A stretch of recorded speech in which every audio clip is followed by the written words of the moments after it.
Hi guys, we will start with a broadcast section that's got no embargo, followed by an embargoed section of 10:30 p.m. tonight. No live tweeting or blogging during the broadcast section, please, and phones on silent. Michael. Hi Ange. Internationals all back. Can the team use please as well?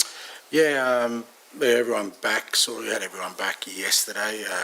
Sort of had an afternoon session, which was more of a recovery session for everyone. And today it's sort of full session, and everyone was good. No issues. They all got through training okay, and we'll obviously still see how they recover from that. But at this point in time, come through unscathed and available. I was going to say congratulations on the FIFA World's Best Coach nominee. They've just been announced that you're now the Premier League manager of the month. You must be very proud. I mean, I know the FIFA one is more with your time at Celtic. This one's obviously your short time here at Spurs, but it's been a great few years for you.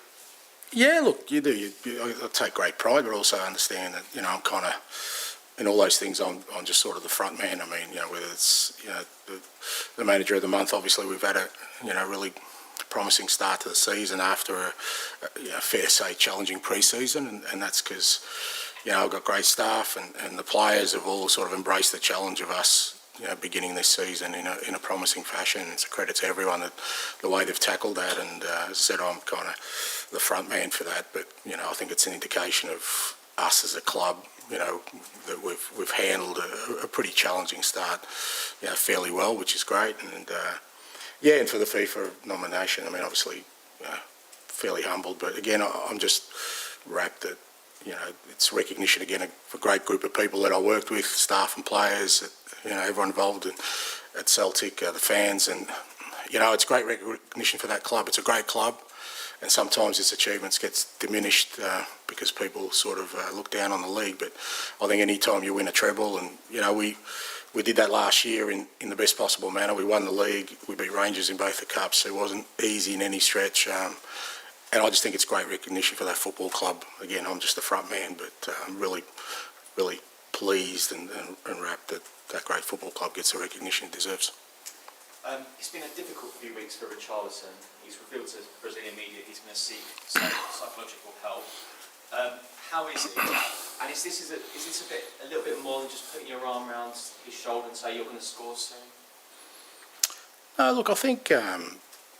With all the players, they all get, whatever help and assistance that they require here. It doesn't always happen in the public eye because most of it's done, in-house. But we provide all the support and whatever players may need. Sometimes they seek help. Sometimes we offer the help. So whatever Richie needs, we'll help him get to the space where he wants to. And from our perspective, it doesn't. Obviously, he's put it out there because obviously, he was quite emotional after a game, and that's fine. We'll give him the support he needs, and but we do that with all the players. And I think most professional clubs do, and my role within that is to make sure that whatever each player needs, and sometimes it's basic things like help with nutrition or relocating or whatever it may be. The services are here and the help is here to get players into the place they want to. And what I will say is that no one has a perfect life. Sometimes we look at footballers and they do things well and they've got all the money they need and we think that's a perfect life, but that doesn't make you immune from life itself. So I'm sure that every player in our dressing room is dealing with something. It's about giving, and sometimes players, I think, fall into the trap of thinking their life should be perfect because of, the position they're in. But that's not how life works. That what you do and, all those kind of things, like I said, don't make you immune from what life throws at you. There's always going to be something in your life that, it's not where you need it to be. It's about keeping perspective, keeping a balance. There are probably parents and people this morning who've probably had a few rough days, but they still have to front up to work and not lose their job because that's part of life. And that's kind of the advice I give to all the players is to always try and keep a balance because you're always going to have something in your life that's probably not where you want it to be. Absolutely. On the 25-man squad, Ange, I suppose it's fair to say most expected Hugo to have moved on by now, he hasn't. Eric Dyer didn't find another club, so they are back in the squad. It just gets more on that.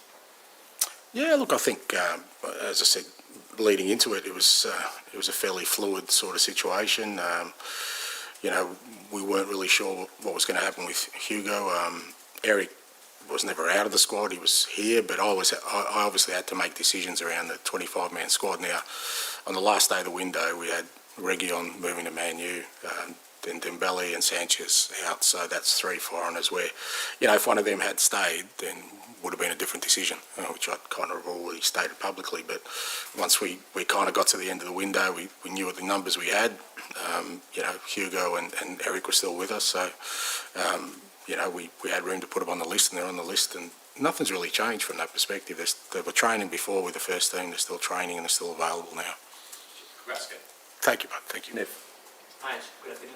James Madison won the August Player of the Month award. How pleased are you with not only the quality he brings to Spurs, but also his leadership on and off the pitch? Yeah, no, spot on. I think that's been really pleasing. Not just, as you said, I think, you know, for us it was a fairly low risk acquisition because he's just a quality player. We knew that, but I think the way he's embraced the whole football club and you know, his contribution on and off the field, he's obviously part of the leadership group, but you know, the way he's just you know, embraced the whole group and the whole club has been fantastic for us because, as I said, we haven't had an ideal build-up leading into the season, and you know, him coming in, and I guess what you're looking for players like him who are coming in with enthusiasm and a freshness that maybe the players who were here from last year were still carrying some baggage.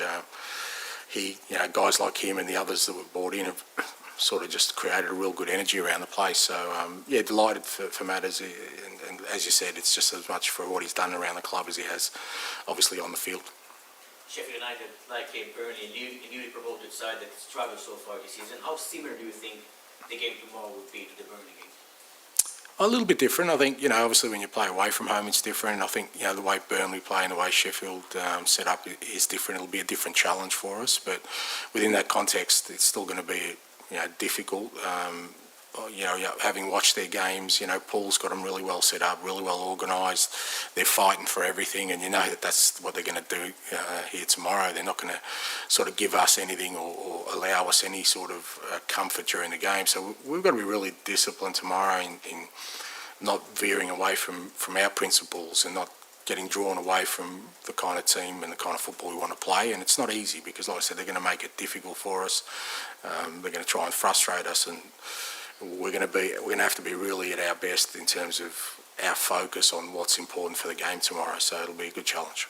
How do you think you personally managed to support Ipe Bissouma so far? Because what we're seeing from him this year is very different than what he showed last season.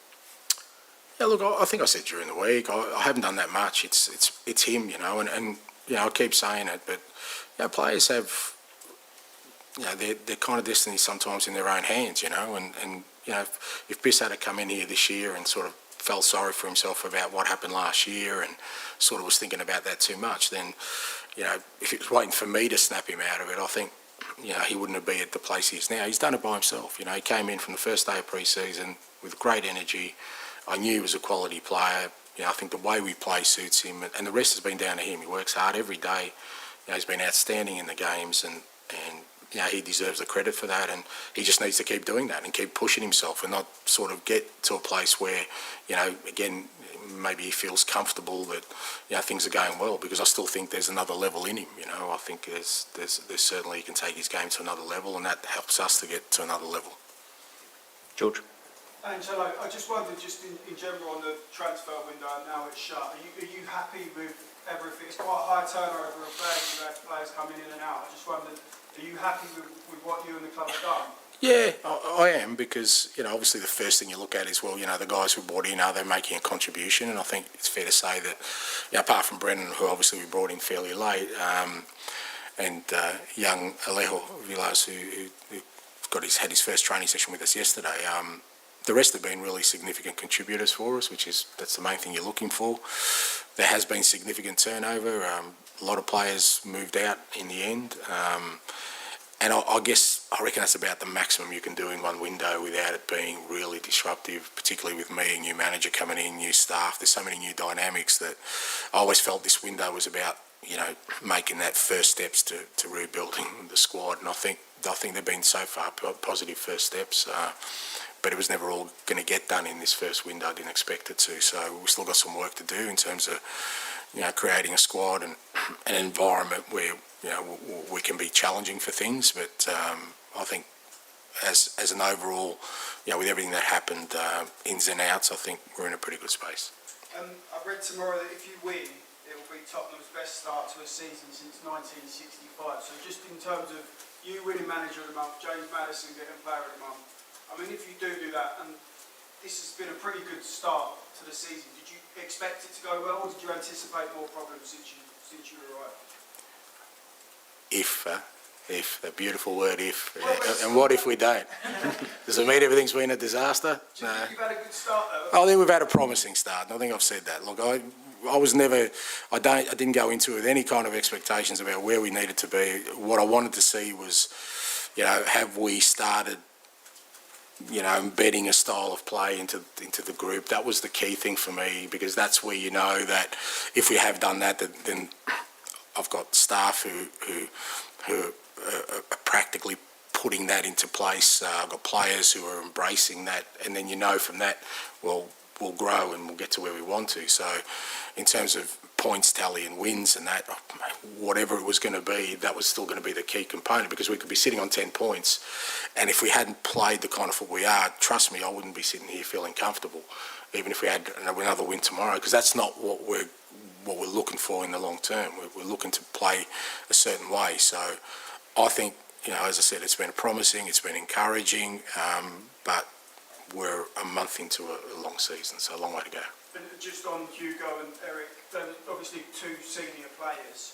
Are they both back into your squad full pelt now, and you could pick them tomorrow going forward? And how do they feel about everything that's happened over the last 6 weeks? So they're never out, mate. They were training with us from the first day. They were involved in everything from the first day. Nothing's changed, from our perspective. I mean, Eric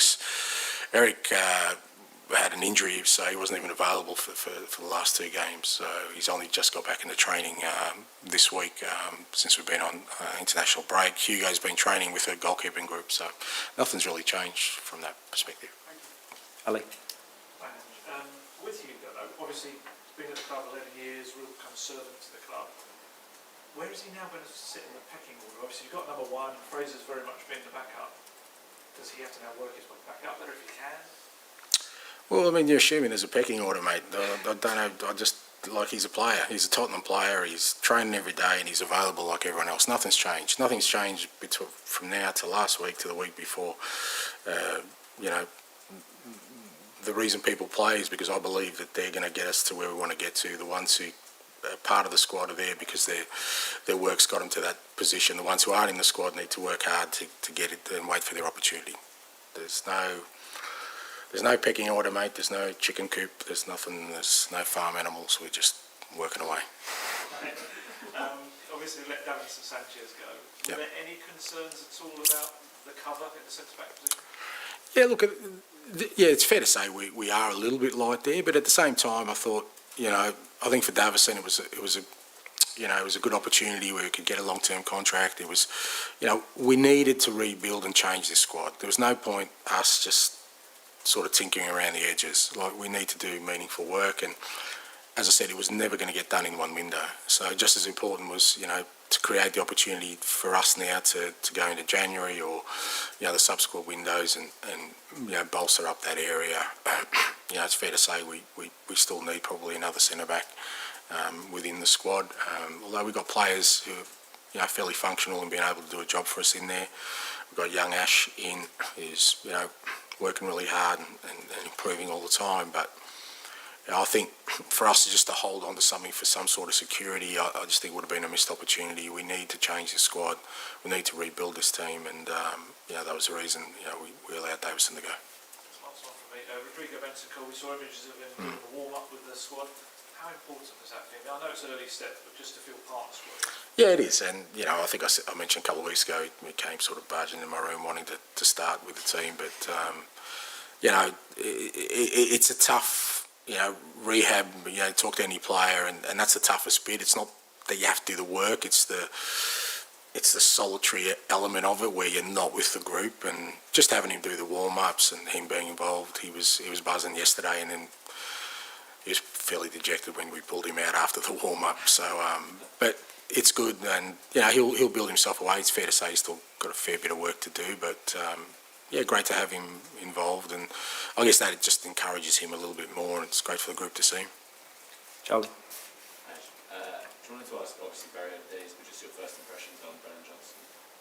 Yeah, good. Great to get him in. Again, he's got a great sort of profile for us, and very similar to the other guys we've brought in that he's young, but he's had some good experience already. Footballing qualities he brings, I think fit really well with what we want to do in terms of he's got energy, he's got pace. I think he presses really well. He's a wide player but can score goals. So, from that perspective, he ticks all the boxes. And like I said, when I look at his career, he's obviously, he's been at Forest since he was a kid. That's his football club, but he's taken the decision to go now challenge himself. And I just think it was a really good fit for us as a club. So, he's had a couple of sessions with the boys. And again, group's been really good in embracing all the new players who have come in, and I think he feels comfortable, and looking forward to getting him into action. See, him and Kulusevski are quite different players in some ways. Is that quite good for you? Because hopefully there won't be too many players being overloaded with too many games. Does it give you that option that you can pick different options? Yeah, and again, I've stated that before. That I've never been one who just kind of likes to double up in positions. I like players to bring different qualities to that, and I think you're right. Decky and Brennan are different players, and they can both play more than one position in that front half, which is what kind of we're looking for. I think you look at Manor and Ivan, are different kind of wingers.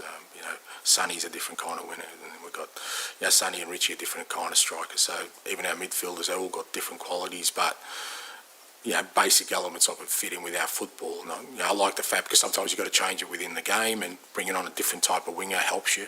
Other times, game to game, you need a different type of personnel to counteract the opposition. So that's another reason I thought he was a really good fit for us. You were talking before about the kind of fact from the outside, we often don't know what's going on in the player's personal life. Where do you think football is with the understanding of mental health and the importance of having psychologists and people who get that side of the game as well? I think we do understand it. It's just that we ignore it. But who in their life doesn't have something that's stressful? I mean, I've lived 58 years now, and there's never been a time in my life where everything is perfect. I lost my father 3 years ago, and he should have been here for the journey. So I've got to deal with that. Everyone, and that's just me talking personally, but everybody in this room at this moment, you could be, one part of your life could be flying, but there'll be something. It could be a family member, it could be a health issue, it could be a financial issue. There's always something, and footballers are not immune from that. And sometimes I think they fall into the trap of thinking they are, and they're not, because just because you have money or you're really good at something, life will still find a way to keep a balance in that. There'll be stuff in there that's going to be stressful, it's going to be upsetting, and you've got to just deal with that, Do you think enough people in the game understand that as well as you see? I don't think anyone doesn't understand. I think, like I said, I just think we choose to ignore it. We just, at times, think, well, he's a footballer, he's got money, what's he got to complain about? Well, of course he does. But then the footballer has to also understand that, his life is not, perfection doesn't exist in life. There are, plenty of people, who have what we would assume to have all the advantages in life, who are fairly unhappy. So that doesn't exist. So it's just a matter of, I think for the most part, people are, understand that that's the case and empathetic. Sometimes we just choose to ignore it because it makes not a better story, but it just makes a more impactful kind of scenario that, wow, fantastic footballer has problems. Well, they all do, mate. They all do. Just really quick, is Celso all good? Yeah, he's not available for this weekend. Did train with us yesterday, but we're kind of probably give him another week. But hopefully should be available for next week. George, we'll finish the broadcast section with you, please. Hi, Ange. I just wanted to ask you, during this last week since Hugo and Eric were not moving on, have you had any sort of one-on-one chat with them about what their role is, or do you not feel like you need to have that? Oh, maybe I should have the pecking order discussion with them. No, I don't, because that would mean that I've been treating them different up until now. Nothing's changed, from my perspective. And if the players feel the need to seek clarification or something, then my door's always open. But I haven't felt the need to speak to them individually about anything. Like I said, they're Tottenham players. They're available selection. They have been from the first day, and nothing's really changed. And you mentioned Eric had an injury the last couple of games, but I guess that probably opened the door for Ash Phillips to be on the bench at Burnley. If the situation arose itself, would you have any hesitation playing Ash in the Premier League, or do you feel like you could do a decent job? Yeah, no, that's why he's in the squad. We obviously, that's why we signed him. We think he's got some great potential. Obviously, it's hard because he hasn't played, at all for us sort of yet, in terms of, he wasn't here for the pre-season and missed all that. So we just got to be careful. But he has had, a couple of under-21 games, which is great. We'll try and get him some game time. But I think training with us every day, and you can see he's getting closer and closer. And if we need to use him, we will. Yeah. And just one from me, I don't know if you saw, but Nick Montgomery, who's not Australian but was coaching in Australia, with a centre person now taking over at Burnley, and he sort of mentioned you being an inspiration in terms of doing that. How nice is it to see someone else following your journey, albeit not being Australian? Yeah, no, Nick's done brilliantly in Australia. He's done a fantastic job at a club. Fair to say, in Australia, he's not considered one of the big ones, and he actually won the whole thing last year. And he's done it in a real, in a great way, where he's developed young players as well. And yeah, great he gets the opportunity. I'm glad people are looking. I think I said a few weeks before, I'm glad they're looking beyond just the obvious in terms of candidates, whether they're at their doorstep or on the other side of the world. And I've got no doubt he'll do well. I think Hibs is a great club. I haven't been up there. It's a big club. When you play against them, you feel like it's a big club. And fair to say that there's an opportunity there to get them, to a decent position in the Premiership and get them European football. And I'm sure Nick will do that. So pleased for him.